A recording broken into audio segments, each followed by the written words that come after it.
So let's say, Yes. just as an example, as the operator, you're the manager, providing services. Let's say, just as an example, one of those services is transportation, right? Yep. You Mhm. bought a van and you have a Mhm. driver that takes people to doctor's appointments, right? Yep. Well, now that Mhm. van can be 100% Section 179 depreciation in the year you Yep. buy the van, Yep. right? Okay. Yep. Now, on some of these vans can get pretty expensive Yep. because if you have to Mhm. outfit them Yep. for elderly people to be able to get in and out of Elderly them, maybe you people, have to have wheelchairs, everything, yeah, access, ladder, lifts, all those yeah, things. all that They're stuff. expensive. Yeah, that Mhm. gets pricey, right? So Yes. then the other, then there's other assets that the operating company is using to facilitate operations, right? Yep. And those would Yep. be subject to 179 depreciation also, right?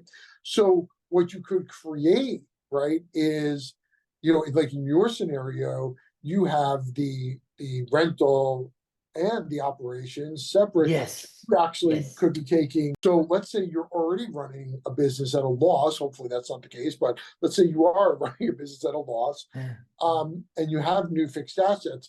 That's when you can take the bonus depreciation to increase the loss, because you're not able to take the Section 179 because you have to have income in order to take Section 179.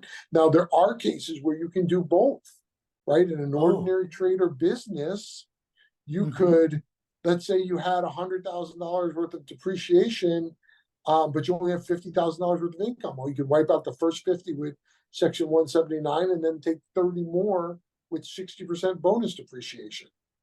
So Ah, got it. we're estimating, based on the client's best knowledge, right, what their income is going to be. So, like, we're talking to you, Vinny, right? We're talking to you about Yep. year-round tax planning, and you say Yep. to me, Ted, um, next year we're thinking about selling one of our hotels, and then the year Mhm. after that we're gonna sell one of our assisted livings and one of our apartment buildings. We think the gain is going to be, $1 million on this and $500,000 on that, or whatever. And my coaching income is this, and blah blah blah. We lay out Yeah. what your Yep. income is going to look like over about a 5-year period, right? And Mhm. then we start kind of structuring things so that you get the most bang for your buck, right? Yep. So in this scenario, what you might want to do, let's say they bought the property in 2022, didn't need to do the cost segregation study.